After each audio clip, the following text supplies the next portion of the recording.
Hello everyone, welcome back. A couple of years ago down here in Louisiana, Melissa and I went ahead and we tilled up a spot here in the yard and tried to do a garden. And I know that you guys have watched previous videos and sometimes it rains a lot down here.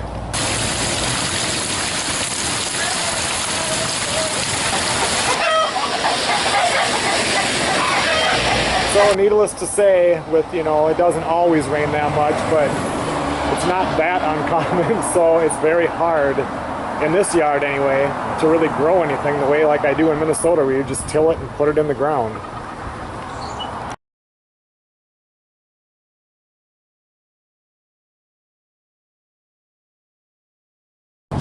So this year, along with adding some fruit trees to the yard and just more stuff that can self-sustain you, we decided to try the straw bale or hay bale gardening. So the first thing we had to do is find some bales, and it's really weird because in Minnesota I can just go right down the road 6-7 miles from the house and there'll be hay wagons sitting out with straw on them, and you can pick them up for $5 a bale, self-serve, put your money in the little box. Down here you can get pine straw bales, but that wouldn't work very good for a garden. So what we had to do is we found Baja hay and went ahead and picked them up, the bales, and we needed 15 bales. Can't really fit all that into the back of the truck, so I had to get innovative and I took the motor off the boat. We brought that down, picked up the bales. Now after we picked up the bales, the first thing we did is we set them up like this.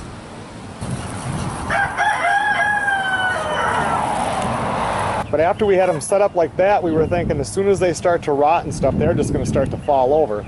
So then we switched it and we ended up sliding the bales together like this. We've got those 2 rows over there, and then we've got a smaller, just a 4 bale thing right here. Once we got all this set up, then we started out on the 10 or 12 day process of getting the bales ready to be planted in. The first thing we had to do was, well, we wanted to do just all organic, but it was, I don't know if they even make it, any type of an organic fertilizer that can give you a 30% nitrogen, which is what you want to do for like the first 7 or 8 days. So we just opted to go ahead and I found a 29% nitrogen, and we started putting that on. The first thing we did is you put a half a cup on each bale for the first, I don't know what it was, the first 3 times I believe it was. So we put that on, and then you water the bales like 3 times a day, saturate the bales.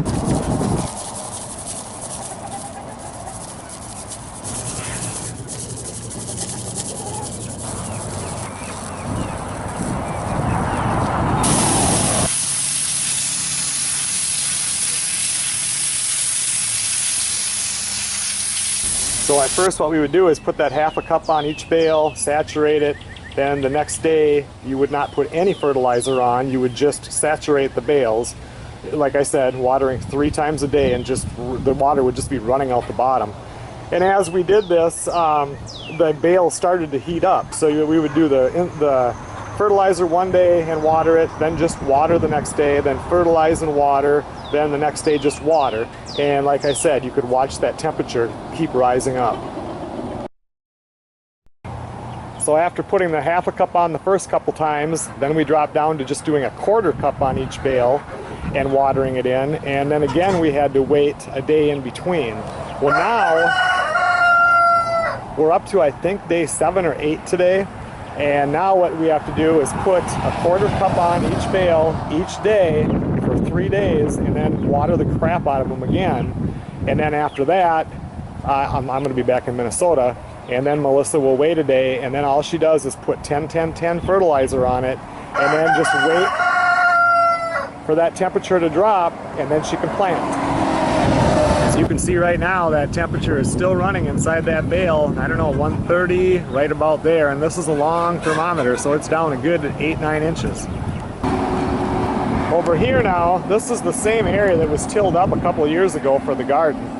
And on this side, it's a little bit higher, so it doesn't, when it floods, like I showed you earlier in this video, yes, this is going to flood. But usually the water would more pool down there.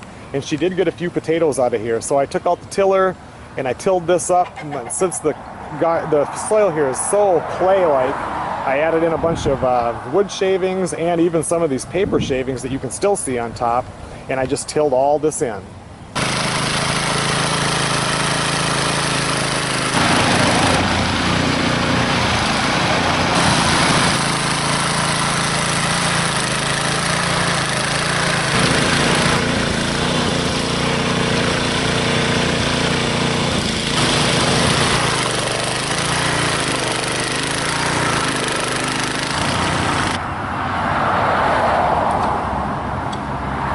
Then we just went ahead and planted potatoes in here.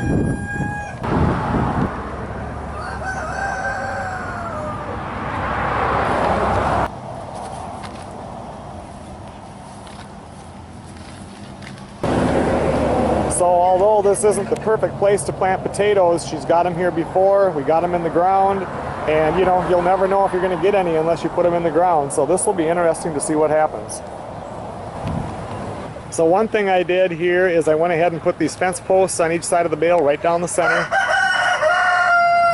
And then I went and put wires in between, and there's the holes are in the fence posts about every 6 inches, ran wires across so that when the plants do grow up, they'll have something, you know, she can tie it to versus putting in like a tomato cage or a stake or something like that.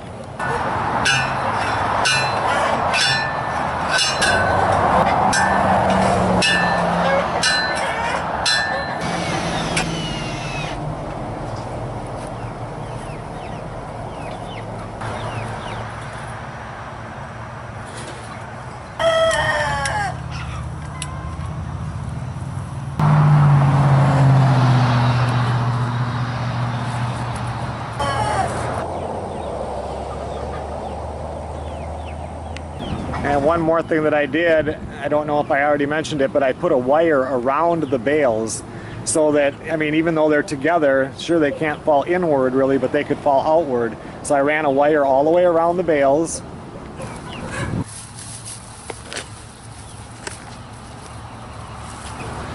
And you can't see it right here, but where the bales come together, like right through here, I ran a wire that went straight through, wiring that wire to this wire. So it won't help completely, but it should help a lot in keeping the bales from falling over. Because as they rot, they're not going to want to sit on the edge, you know, as good as they are right now.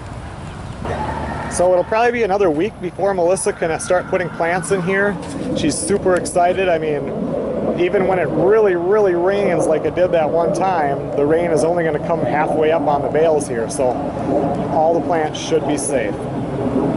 Alright, so like I said, I'm heading back to Minnesota. My work is going to start down there. I've got a garden to get tilled up, potatoes to get into the ground there, birds that are going to be hatching in the incubators, just like she's got going down here.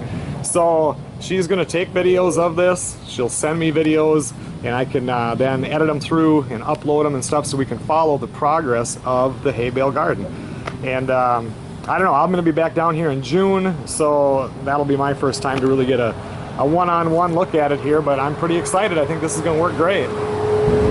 Okay everyone, well thanks a lot for watching. Please stay tuned.